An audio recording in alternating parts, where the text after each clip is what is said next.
দিনী বোনদেরকে বলে দিই, অনলাইনে যেহেতু যাবে, আল্লাহর ওয়াস্তে আমাদের ফোনে কোনো ফোন দিবেন না, আল্লাহর ওয়াস্তে আমাদের ফোনে আমাদের হোয়াটসঅ্যাপে কোনো মেসেজ পাঠাবেন না। আর এমন এমন মিষ্টি ভাষার মেসেজ দেখলে মনে হয় যে মানে সব অসহায় মেয়ের দায়িত্ব নেওয়ার জন্য আমরাই আছি। আর সবার একটাই সমস্যা, আমার স্বামী ভালো না, আমার স্বামী ভালো, তার ধারণা যে তার স্বামী ভালো না, বাকিদের সবার স্বামী ভালো। নবী সাল্লাল্লাহু আলাইহি ওয়াসাল্লামের সামনে যখন কোনো মেয়ে এভাবে র্যান্ডমলি স্বামীর নামে অপবাদ দিত, মিথ্যাচার করত বা অভিযোগ আরোপ করত, আল্লাহ নবী সাল্লাল্লাহু আলাইহি ওয়াসাল্লাম রাগ হতেন। সে আপনার ভরণ পোষণ দেয়, আপনাকে খাওয়ায়, আপনাকে পড়ায়, আপনার সিকিউরিটি দেয়, আপনার সম্মান রক্ষা করে, সারাটা জীবন আপনার জন্য একদম তেজপাতা বানায় ফেলে দিল, এখন বলছেন স্বামী ভালো না। মেয়েদের দিনদার মেয়েদের মধ্যে যে পরিমাণ স্বামীর প্রতি অশ্রদ্ধা, অসম্মান আর কটুবাক্য, সম্মানহানি, গায়রতের খেলাফ কাজ করার যা দৃষ্টান্ত আমাদের সামনে আছে, আর বেদিনদের ব্যাপারে বলার তো আমার ভাষাই নাই। মনে করবেন না যে কেউ মাদ্রাসায় পড়লেই একদম দুধে দেওয়া তুলসী পাতা হয়ে যায়, না, ভুল ধারণা আপনার, কখনো নয়। আমরা নিজেরা নিজেদের চরিত্র পবিত্র রাখবো, ইনশাল্লাহ আল্লাহর কাছে পবিত্র মেয়ে চেয়ে নিব। একটা মেয়ে যে স্বামীর সম্মান বোঝে না, সে কিসের স্ত্রী? একটা মেয়ে যে স্বামীর সম্মান বোঝে না, সে কিসের স্ত্রী? আবার একটা স্বামী যে তার স্ত্রীর সম্মান বোঝে না, সে কিসের স্বামী? সমস্যা, আমি ইসলাম এবং পারিবারিক জীবন নিয়ে আমার ভিতরে এত কথা জমে আছে, এটা বলতে গেলে আমার 3 ঘন্টা সময় লাগবে। তবে আমি আলাদা করে এটা নিয়ে একটা লেকচার দেব ইনশাআল্লাহ। কিছু কিছু বিষয় আপনার চেয়ে আমার বয়স কম হতে পারে, কিন্তু এই বিষয়গুলোতে আমার অভিজ্ঞতা আপনার চেয়ে 10 গুণ বেশি আছে। আর একটা ভুল তো জীবনে করতে যাবেন না, সেটা হলো যে ফ্যান্টাসিতে ভুগে অতিরিক্ত দায়িত্ব নিতে যায় না। ফ্যান্টাসিতে ভুগে অতিরিক্ত দায়িত্ব নিতে যায় না, তাহলে দিন থেকে আপনি বিচ্যুত হয়ে যেতে পারেন। স্ত্রী হবে কেমন? কোমল, নমনীয়, শুনবে, আনুগত্য করবে, যে কথাগুলো কোরআন সুন্নাহর মধ্যে আছে এগুলো শুনবে, আনুগত্য করবে, স্বামীর সম্মান বুঝবে। সারাদিন স্বামী বাহির থেকে কষ্ট পরিশ্রম করে বাসায় ঢুকে, তার চেহারা দেখলেই যেন সব পরিশ্রম ভুলে যায়, এমন হবে স্ত্রী। ঘরে ঢুকেই খাটাস খুটুস, কথা নাই বার্তা নাই, ঝগড়াঝাটি, হ্যাঁ খাওয়া রেডি করা, যাও খেয়ে নাও।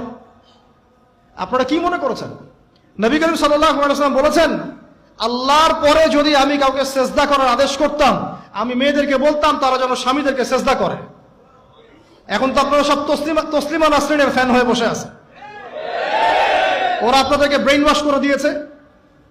সব ক্ষেত্রে সমান অধিকারের কথা আপনাকে কে বলেছে? কোন কোন ক্ষেত্রে আপনাকে অগ্রাধিকার দেওয়া হয়েছে। আপনি খুঁজছেন সমান অধিকার, আর ইসলাম দিয়েছে অগ্রাধিকার। কত বোকা আপনি! কোন কমন সেন্স নাই, ননসেন্স। বাসায় ঘরে ঘরে প্রবলেমস গুলো চলতেছে, ঘরে ঘরে। কেন এত বেসবর? কেন এত আনুগত্যহীনতা? কেন? কথা শুনতে হবে, মানতে হবে, বিশ্বাস করতে হবে। সম্পর্ক শুধু ভালোবাসার বলে টিকে থাকে না, সম্পর্ক টিকে থাকে একে অপরের বিশ্বাসের ফলে, একে অপরের শ্রদ্ধাবোধের উপরে, একে অপরের সম্মান বোধশক্তির উপরে, এগুলোর উপর সম্পর্ক টিকে থাকে। সৌন্দর্য, ভালোবাসা তো আজ আছে কাল নাই।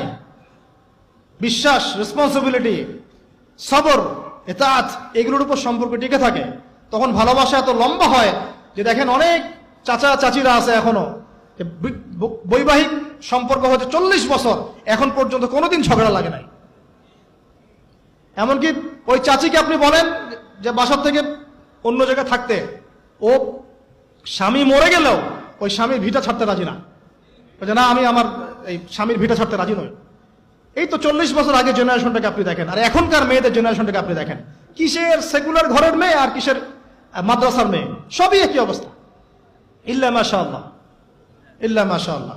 এখন এগুলোর ফলশ্রুতিতে যখন দেখা যাবে যে কনফ্লিক্ট তৈরি হচ্ছে, তখন আবার দেখা যাবে কি আইন কানুন, সমাজ, পরিবেশ সব মেয়েদের পক্ষে।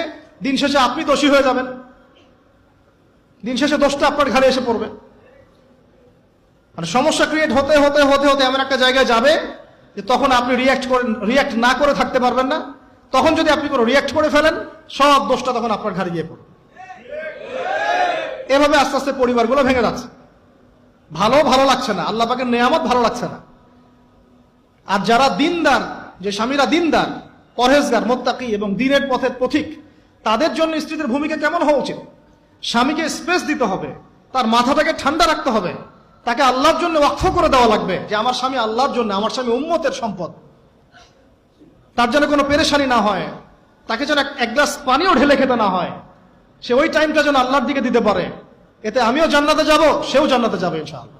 পরিবারগুলো এইভাবে হচ্ছে না। কিছু কিছু বিষয় আমি নিজেও খুব ফেড আপ।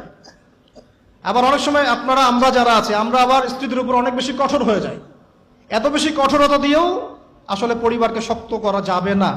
নরম হতে হবে, সবর করতে হবে, ধৈর্য ধরতে হবে, তবে সবকিছুর একটা সীমা আছে। ওই সীমা অতিক্রম করে গেলে তখন কি আর করার? তখন আসহাবুল কাহাফ হয়ে যেতে হবে। আসহাবুল কাহাফ, নিজের কবরের ফিকির নিজে করি, নিজের পথ নিজে বুঝি, কিছু করার নাই। তো যেখান থেকে এখানে আসছি ভাই, আমি অনেক লম্বা সময় নিয়ে ফেলতেছি, আপনারা কি বিরক্ত হচ্ছেন? আচ্ছা, এই যে আল্লাহর সৃষ্টিকে বিকৃত করা, এই যে আমি আপনাকে জেনারেশনের ক্রমবর্ধমান অধঃপতন দেখাচ্ছিলাম। ওই সময় ছিল এরকম, তারপরে আসতেছে না, তারপরে ব্যভিচারের যুগ, তারপরে পারিবারিক ভাঙনের যুগ চলতেছিল, এরপরে আসলো সমকামিতার যুগ। এবং সমকামিতা আস্তে আস্তে ওপেন হতে হতে নতুন শব্দ নিয়ে আসছেন, ট্রান্সজেন্ডার। মানে এখন ভিতর থেকে নাকি সে ছেলে, বাহির থেকে মেয়ে, বাহির থেকে ছেলে, ভিতর থেকে মেয়ে। মানে বাহির থেকে ছেলে, ভিতর থেকে মেয়ে, আবার ভিতর থেকে ছেলে, বাহির থেকে মেয়ে। যদি এমনই হয় তাহলে সমস্যাটা কি শারীরিক না মানসিক? আমাকে বলেন, এই সমস্যাটা কি শারীরিক সমস্যা না মানসিক? ওর জন্য মানসিক হাসপাতাল খোলেন, ওর জন্য ওকে পাবনায় পাঠান, অথবা অন্য কোনো জায়গায় পাঠান, চিকিৎসা করতে হবে।